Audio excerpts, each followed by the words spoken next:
حين عن معاذ بن جبل رضي الله عنه أنه حين حضره الموت جعل يغشى عليه ثم يفيق فيقول: اخنقني خنقك فوعزتك وجلالك إنك لتعلم أن قلبي يحبك. ثم قال: انظروا هل أصبحنا؟ فأتي في بعض ذلك فقيل له: نعم.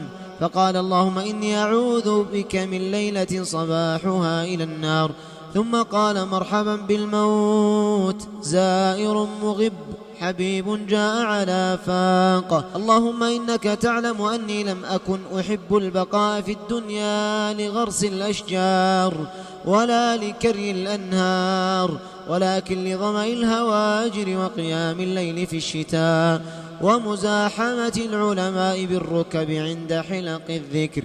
فبكى الحارث بن عميرة فقيل له: ما يبكيك؟ قال: والله ما أبكي لقرابة بيني وبينك ولا لدنيا كنت أصيبها منك، ولكن كنت أصيب منك علما فأخاف أن ينقطع. قال: فلا تبكي، فإنه من يرد العلم أتاه، كما أوتي إبراهيم خليل الرحمن، وليس ثم يومئذ علم ولا إيمان.